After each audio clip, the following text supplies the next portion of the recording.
Good morning, boys and girls. It's nice to see everyone here today. Just a quick recap. Yesterday we read a chapter called Quidditch. Harry played his very first Quidditch game as Seeker, and he beat Slytherin by almost swallowing the snitch. His broomstick was jinxed, and he was able to get out of that by Hermione helping him by setting Snape on fire. So, just a quick reminder about the chat. In the chat, it would be awesome if you did your reactions. Mr. Dave is online with us today. So, if you're like, ooh, what's going to happen next? Or whatever, that's awesome. Mr. Dave will be responding with you today. All right. Chapter 12 is called The Mirror of Erised.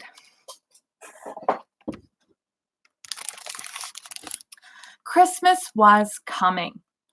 One morning in mid-December, Hogwarts woke to find itself covered in several feet of snow. The lake froze solid, and the Weasley twins were punished for bewitching several snowballs, so they followed Quirrell around, bouncing off the back of his turban. A few owls that managed to battle their way through the stormy skies to deliver letters had to be nursed back to health by Hagrid before they could fly again. No one could wait for the holidays to start. While the Gryffindor common room and the Great Hall had roaring fires, the drafty corridors had become icy and bitter wind rattled the windows in the classroom. Worst of all were Professor Snape's classes, down in the dungeon, where their breath rose in a mist before them, and they kept as close to possible to their hot cauldrons. "Oh, I do feel sorry," said Draco Malfoy one potions class, "for all the people who have to stay at Hogwarts for Christmas because they're not wanted at home." He was looking at Harry as he spoke. Crabbe and Goyle chuckled. Harry, who was measuring out powdered spine of lionfish, ignored them. Malfoy had been even more unpleasant than usual since the Quidditch game. Disgusted that Slytherin had lost, he tried to get everyone laughing at how a wide-mouthed tree frog would be replacing Harry as Seeker next. Then he realized that nobody found him funny, because they were all so impressed by the way Harry had managed to stay on his broom. So Malfoy, jealous and angry, had gone back to taunting Harry about having no proper family. It was true that Harry wasn't going back to Privet Drive for Christmas. Professor McGonagall had come around the week before, making a list of all the students who would be staying for the holidays, and Harry had signed up at once. He didn't feel sorry for himself at all. This was probably going to be the best Christmas he had ever had. Ron and his brothers were staying too, because Mr. and Mrs. Weasley were going to Romania to visit Charlie. When they left the dungeon at the end of potions, they found a large fir tree blocking the corridor before them. Two enormous feet stuck out at the bottom, and a loud puffing sound told them that Hagrid was behind. "Hi, Hagrid. Want any help?" Ron asked, sticking his head through the branches. "Nah, I'm all right. Thanks, Ron." "Would you mind moving out of the way?" said Malfoy in a cold drawl from behind them. "Are you trying to earn some extra money, Weasley? Hoping to be gamekeeper yourself when you leave Hogwarts? I suppose the hut of Hagrid's must seem like a palace compared to what your family lives in." Ron dived at Malfoy just as Snape came up the stairs. "Weasley!" Ron let go of the front of Malfoy's robes. "He was provoked, Professor Snape," said Hagrid, sticking his huge hairy face out from behind the tree. "Malfoy was insulting his family." "Be that as it may, fighting is against the rules," Hagrid said Snape silkily. 5 points from Gryffindor. Weasley, and be grateful it isn't more. Move along, move along. Malfoy, Crabbe, and Goyle pushed roughly past the tree, scattering needles everywhere and smirking. I'll get him, said Ron, grinding his teeth at Malfoy's back. One of these days I'll get him. I hate them both, said Harry, Malfoy and Snape. Come on, cheer up. It's nearly Christmas, said Hagrid. Tell you what, come with me and see what the Great Hall looks like. It's a treat. So the three of them followed Hagrid and his treat off to the Great Hall, where Professor McGonagall and Professor Flitwick were busy with the Christmas decorations. Ah, Hagrid, the last tree. Put it in the far corner, won't you? The hall looked spectacular. Festoons of holly and mistletoe hung all around the walls, and no less than 20 towering Christmas trees stood around the hall, some sparkling with tiny icicles, some glittering with hundreds of candles. How many days you got left of your holiday? Hagrid asked. Just one, said Hermione. And that reminds me, Harry, Ron, we've got half an hour before lunch. We should be in the library. Oh, you're right, said Ron, tearing his eyes away from Professor Flitwick, who had golden bubbles blossoming out of his wand and was trailing them over the branches of a new tree. The library? Asked Hagrid, following them out of the hall. Just before the holidays. Bit keen, don't you think? Oh, we're not working, Harry told him brightly. Ever since you mentioned Nicholas Flamel, we've been trying to figure out who he is. Yeah, what? Hagrid looked shocked. Listen here, I told you drop it. It's got nothing to do with what that dog's garden. We just want to know who Nicholas Flamel is, that's all, said Hermione. Unless you'd like to tell us and save us some trouble, Harry added. We must have been through hundreds of books already, and we can't find him anywhere. Just give us a hint. I know I've read his name somewhere. I got nothing to say, said Hagrid flatly. I guess we'll just have to find out for ourselves, said Ron, and they left Hagrid looking disgruntled, and hurried off to the library. They indeed had been searching books for Flamel's name ever since Hagrid had let it slip, because how else were they going to find out what Snape was trying to steal?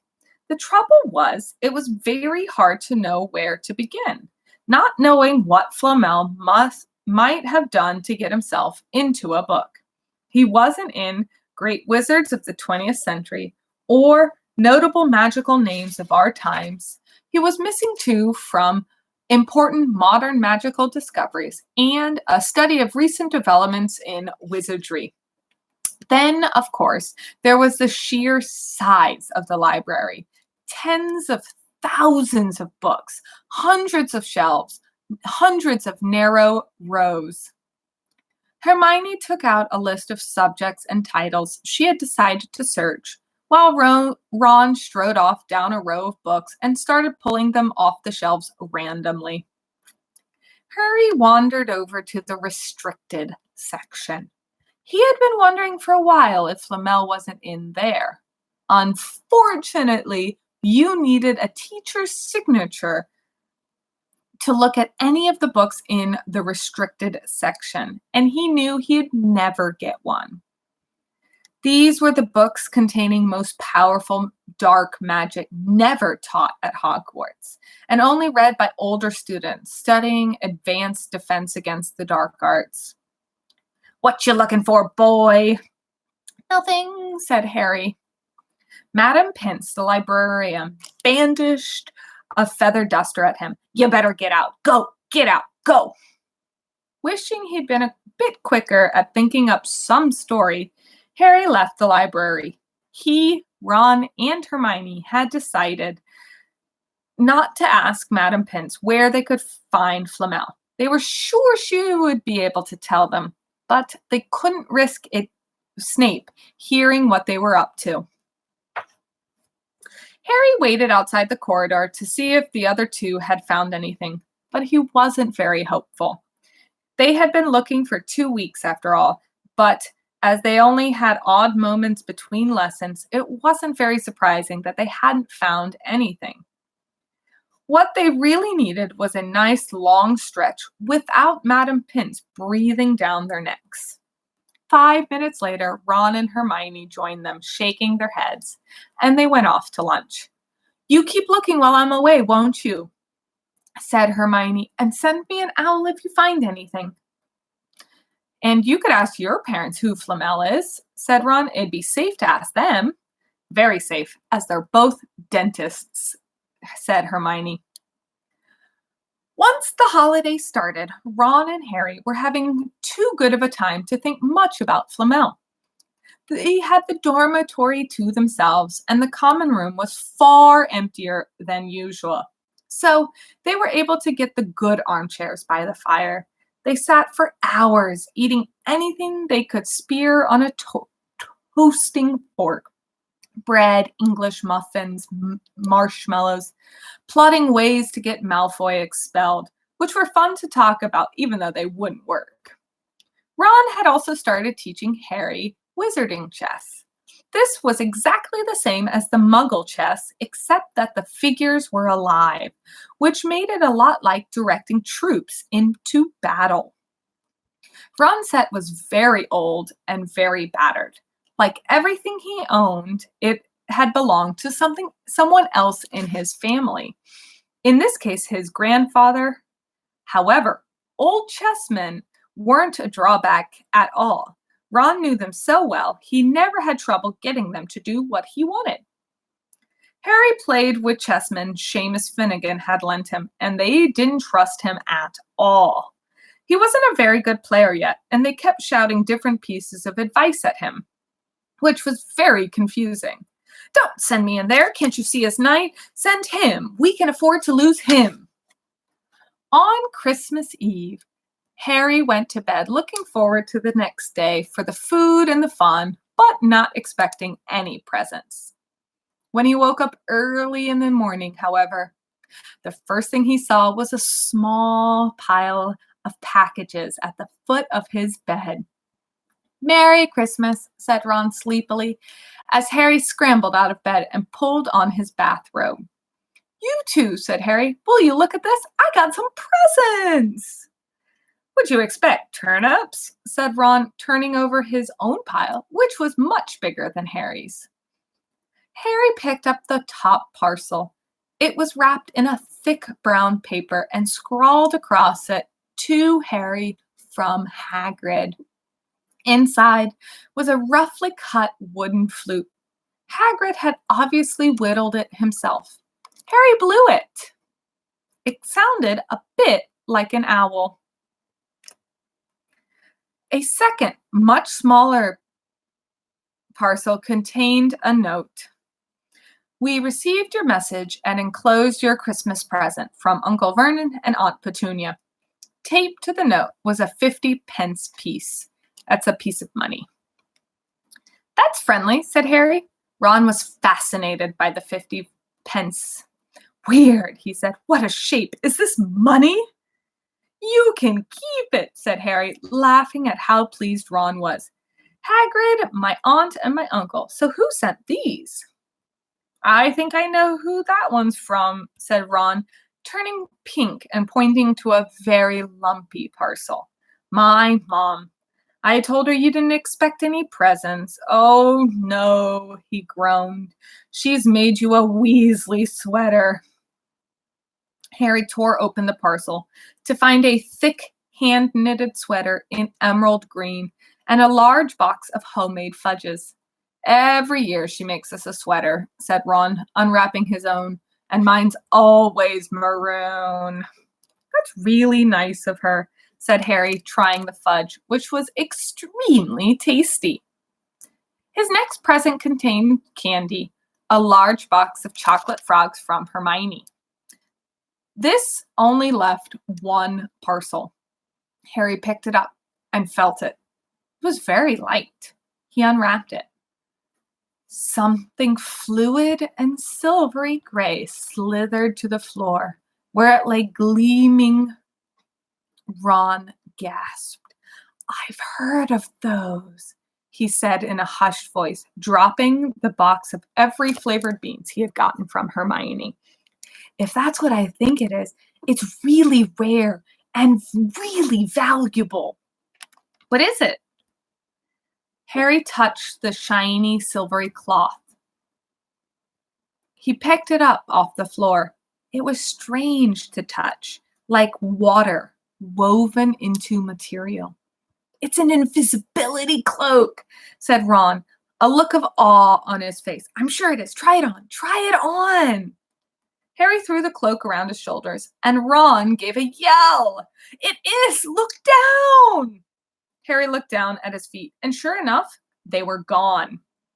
Harry dashed to the mirror. Sure enough, his reflection looked back at him, just a head suspended in midair. His body was completely invisible. He pulled the cloak over his head, and his reflection vanished completely. "There's a note," said Ron suddenly. "A note fell out of it." Harry pulled off the cloak and seized the letter, written in narrow, loopy handwriting he had never seen before, were the following words: "Your father left this in my possession before he died. It is time it was returned to you. Use it well. A very Merry Christmas to you." There was no signature. Harry stared at the note. Ron was admiring the cloak. "Oh, I'd give anything for one of these. Anything." "What's the matter?" "Nothing," said Harry. He felt very strange. Who had sent the cloak? Had it really belonged to his father before? Before he could say or think anything, the dormitory door was flung open, and Fred and George bounced in. Harry stuffed the cloak quickly out of sight. He didn't feel like sharing it with anyone just yet. "Merry Christmas! Hey, look, Harry's got a Weasley sweater too!" Fred and George were wearing blue sweaters, one with a large F on it and the other with a large G. "Harry's is better than ours," said Fred, holding up Harry's sweater. "She obviously makes more effort if you're not family." "Why aren't you wearing yours, Ron?" George demanded. "Oh, come on, they're lovely and warm." "I hate maroon," moaned Ron half-heartedly as he pulled it over his head. "You haven't got a letter on yours," George observed. "I suppose she thinks you don't forget your name, but we're not stupid. We know we're called Greg and Ford." "What's all this noise?" Percy Weasley stuck his head through the door, looking disapprovingly. He had clearly gotten halfway through unwrapping his presents as he, too, carried a lumpy sweater over his arm, which Fred seized. "P for prefect." "Get it on, George. Come on, we're all wearing ours. Even Harry's got one." I don't want," said Percy thickly as the twins forced the sweater over his head, knocking his glasses askew. "And you're not sitting with the prefects either today," said George. "Christmas is a family time." They frog marched Percy from the room, his arms pinned to his side by his sweater. Harry had never in his life had such a Christmas dinner. 100 fat roasted turkeys, mountains of roast and boiled potatoes, chips, turnips, peas, silver boars thick with gravy, cranberry sauce, stacks of wizard crackers every few feet along the table. These fantastic party favors were nothing like the feeble muggle ones the Dursleys used to buy, with their little plastic toys and their flimsy paper hats inside. Harry pulled a wizard cracker with Fred, and it didn't just bang, it exploded like a cannon, engulfing them in a cloud of blue smoke, while from inside exploded a admiral's hat and several live white mice. Up at the high table, Dumbledore swapped his pointed wizard hat for a flower bonnet and was chuckling merrily at a joke Professor Flitwick had just read to him. Flaming Christmas pudding followed the turkey, and Percy nearly broke his teeth on a silver sickle embedded in his slice. Harry watched Hagrid get redder and redder in the face as he called for more wine, finally kissing Professor McGonagall on the cheek, who, in Harry's amazement, giggled and blushed, her top hat lopsided. When Harry finally left the table, he was laden down with stacks of things that had come out of the crackers, including a packet of non-explodables, luminous balloons, a grow-your-own-warts kit, and his own new wizard chess set.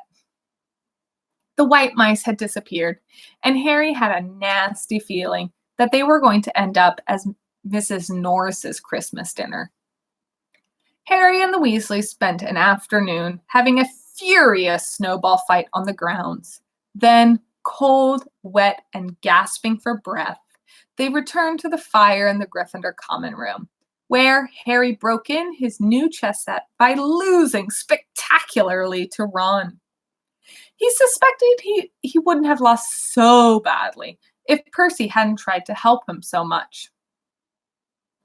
After a meal of turkey sandwiches, crumpets, trifle, and Christmas cake, everyone felt too full and sleepy to do much before bed except sit and watch Percy chase Fred and George all over the Gryffindor Tower because they had stolen his prefect badge.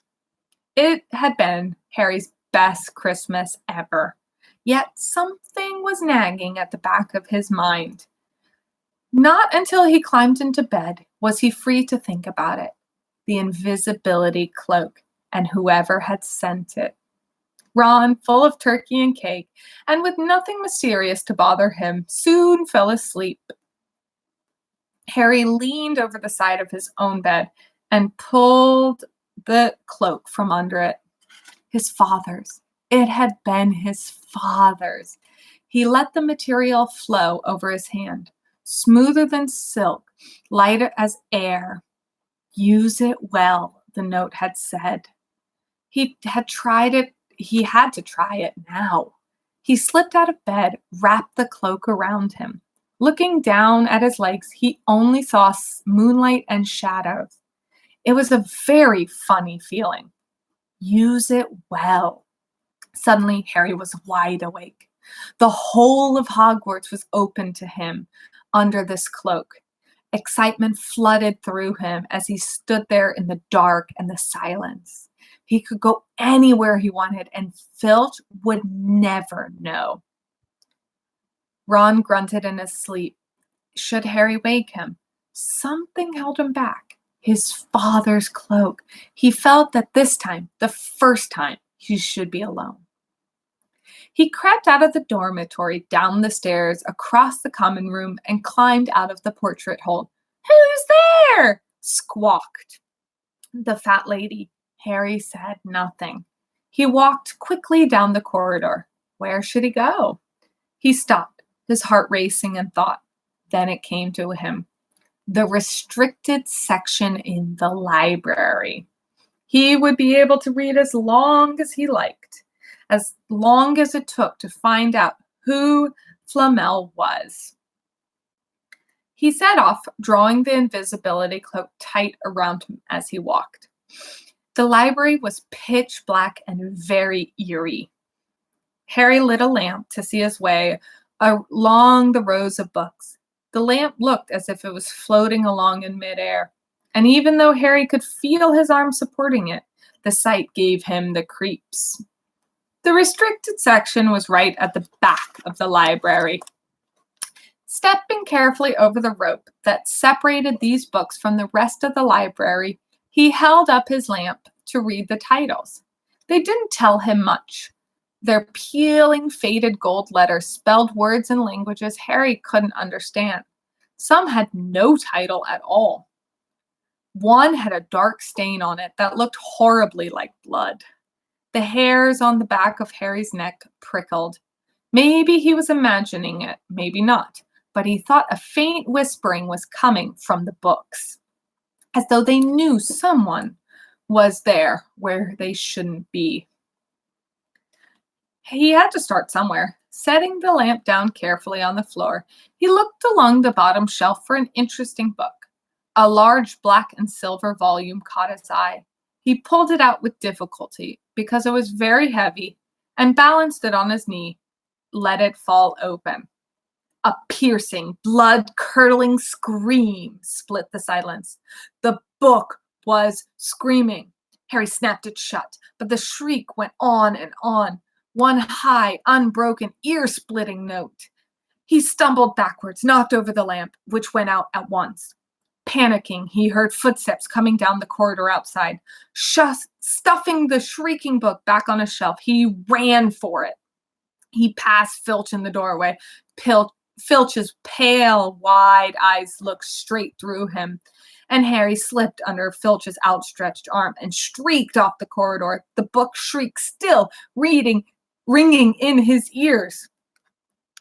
He came to a sudden halt in front of a tall suit of armor. He had been so busy getting away from the library, he hadn't paid attention to where he was going. Perhaps it was the dark, but he didn't recognize where he was at all. There was a suit of armor near the kitchen, he knew, but he must be 5 floors above there. You asked me to come directly to you, Professor, if anyone was wandering around at night, and somebody's been in the library, the restricted section. Harry felt the blood drain out of his face. Wherever he was, Filch must have known a shortcut, because his soft, greasy voice was getting nearer. And, to his horror, it was Snape who replied. The restricted section. Well, they can't have gotten far. We'll catch them. Harry stood rooted to the spot as Filch and Snape came around the corner ahead. They couldn't see him, of course, but it was a narrow corridor, and if they came any nearer, they'd knock right into him. The cloak didn't stop him from being solid. He backed away as quietly as he could. A door stood ajar to his left. It was his only hope. He squeezed through it, holding his breath, trying not to move it. And to his relief, he managed to get inside the room without anyone noticing. They walked straight past, and Harry leaned against the wall, breathing deeply, listening to the footsteps dying away. That had been close. Too close. It was a few seconds before he noticed anything about the room he was hiding in. It looked like an unused classroom. The dark shapes of desks and chairs were piled up against the wall. There was an upturned wastebasket, but propped against the wall facing him was something that looked like it didn't belong there. Something that looked like someone had just put it there to keep it out of the way. It was a magnificent mirror, as high as the ceiling, with ornate golden frame, standing on 2 clawed feet. There was an inscription carved around it. Erisetstra eru oit ebe kafru oit on wuso. His panic fading now, that there was no sound of Filch or Snape, Harry moved near the mirror, wanting to look at himself and see no reflection again. He stepped in front of it. Harry had to clap his hands to his mouth to stop himself from screaming. He whirled around, his heart pounding far more furiously than when the book had screamed, for he had not seen only himself in the mirror, but a whole crowd of people standing behind him. But the room was empty. Breathing very fast, he turned back to the mirror. There he was, reflected in it, white and scared looking, and there, reflected behind him, were at least 10 other people. Harry looked over his shoulder, but still no one was there. Or were they all invisible like him? Was he, in fact, in a room full of invisible people, and this mirror's trick was to reflect them, invisible or not? He looked in the mirror again. A woman standing right behind him. His reflection was right behind his reflection, was smiling and waving at him. He reached out a hand and felt the air behind him. If she was really there, he'd touch her. Their reflections were so close together, but he felt only air. She and the others existed only in the mirror. She was a very, very pretty woman. She had dark red hair and her eyes. Her eyes are just like mine, Harry thought, edging a little closer to the glass. Bright green, exactly the shape, and he noticed she was crying, smiling, but crying at the same time. A tall, thin, black-haired man standing next to her put his arm around her. He wore glasses and his hair was very untidy. It stuck up in the back, just like Harry's did. Harry was so close to the mirror now that his nose was nearly touching that of his reflection. "Mom," he whispered. "Dad?" They just looked at him, smiling. And slowly, Harry looked into the faces of the other people in the mirror and saw other pairs of green eyes like his, other noses like his, even a little old man who looked as though he had Harry's knobbly knees. Harry was looking at his family for the first time in his life. The Potter smiled and waved at Harry, and he stared hungrily back at them, his hands pressed flat against the glass as though he was hoping to fall right in and reach them. He had a powerful kind of ache inside of him, half joy, half terrible sadness. How long he stood there, he didn't know. The reflection did not fade, and he looked and looked until a distant noise brought him back to his senses. He couldn't stay here. He had to find his way back to bed. He tore his eyes away from his mother's face, whispered, "I'll come back," and hurried from the room. "You should have woke me up," said Ron crossly. "You can come tonight. I'm going to go back. I want to show you the mirror." "I'd like to see your mom and dad," Ron said eagerly. "And I want to see your whole family, all the Weasleys. You'll be able to show me your older brothers and everyone. You can see them anytime you want. Just come around my house this summer. Anyway, maybe it only shows dead people. Shame not about finding Flamel, though. Here, have some bacon. Why aren't you eating?" Harry couldn't eat. He had seen his parents and would be seeing them again tonight. He had almost forgotten about Flamel. It didn't seem very important anymore. Who cared what the three-headed dog was guarding? What did it matter if Snape stole it? "You all right? You look odd." What Harry feared the most was that he might not be able to find the mirror room again. With Ron covered in the cloak too, they had to walk much slower than the night before. They wandered around the dark passageways for nearly an hour. "I'm freezing," said Ron. "Let's go back." "No," Harry hissed. They passed a ghost with a tall witch gliding in the opposite direction. And Ron started moaning again that his feet were cold, and that's when Harry spotted the suit of armor. "It's here, just here, yes!" They pushed the door open, and Harry dropped the cloak from his shoulders and ran to the mirror. There they were, his mother and father, beaming at the sight of him. "See," Harry whispered, "I can't see anything. Look, look, you'll see them all, loads of them." "I can only see you. Look in it properly. Go on, stand where I'm standing." Harry stepped aside, but with Ron in front of the mirror, he couldn't see his family anymore, just Ron in his pajamas. Ron, though, looked transfixed at his image. "Look at me," he said. "Can you see your whole family standing around you?" "No, I'm alone, but I'm different. I look older. I'm head boy." "What?" "I'm wearing the badge like Bill used to. I'm holding the house cup and the Quidditch cup. I'm a Quidditch captain too." Ron tore his eyes away and looked at Harry. "Do you think this mirror shows the future?" "How can it? My family's all dead. Here, let me have another look." "You had it all to yourself last night. Give me a bit more time." "Psh, you're only holding a Quidditch cup. What's so special?" "I want to see my parents." "Don't push me." Suddenly, a noise outside the corridor put an end to their discussion. They hadn't realized how loudly they had been talking. Quick!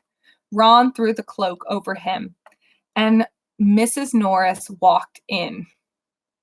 Ron and Harry stood quite still, both thinking the same thing. Did the cloak work on cats?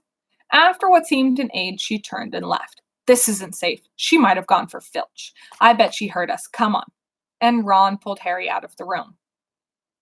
The snow hadn't melted the next morning. Want to play chess, Harry? Said Ron. No. Why don't we go down and visit Hagrid? No. I know what you're thinking, Harry. You mustn't go back to the mirror tonight. Why not? I don't know. I have a bad feeling about it. Anyway, you've had too many close shaves already. Filch, Snape, and Mrs. Norris wandering around. So what if they can't see you? What if they walk into you? What if you knock something over? You sound like Hermione. I'm serious, Harry. Don't go.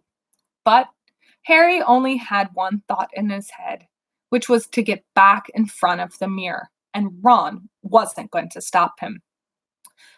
He found his way much quicker than before. And there he was, his mother and father smiling at him again, one of his grandfathers nodding happily. Harry sank down to the floor. Nothing was going to stop him from staying here all night with his family. Nothing at all.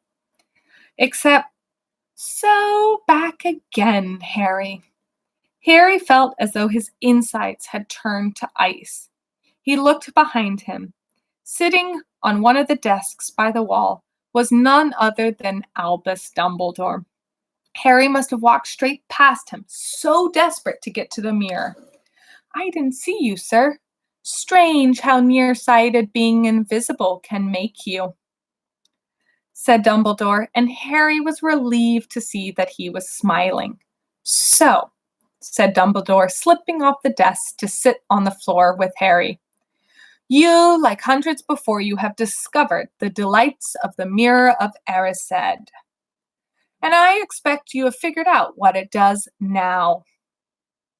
Well, it showed me my family, and it showed your friend Ron as head boy. How did you know?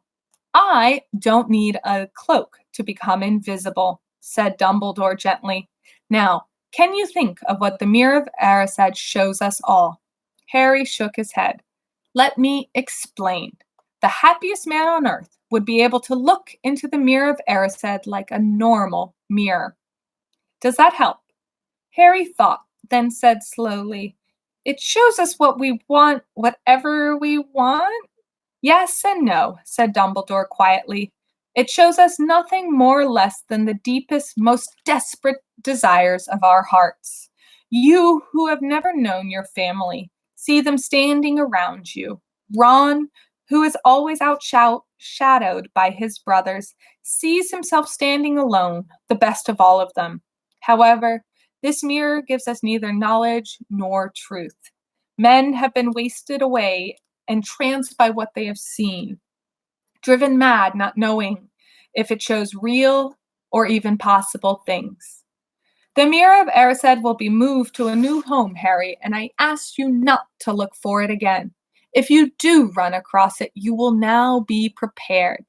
It does not do to dwell on dreams and forget to live. Remember that. Now, why don't you take that admirable cloak and go off to bed? Harry stood up. Sir, Professor Dumbledore, can I ask you something? Obviously, you've just done so, Dumbledore smiled. You may ask me one more thing, however. What do you see when you look into the mirror? I see myself holding a pair of woolen socks. Harry stared. One can never have enough socks, said Dumbledore. Another Christmas has come and gone, and I didn't get a single pair. People insist on giving me books. It was only when Harry was back in bed it struck him that Dumbledore might have not been quite truthful. But then, he thought, as he shoved Scabbers off his pillow, it had been quite a personable question. All right, boys and girls, thank you so much for joining me today. Tomorrow I will not be doing a read aloud because we are doing our reflection conferences, all of grade 4. So please join me on Monday at 10:30 for the next chapter, which is called Nicholas Flamel.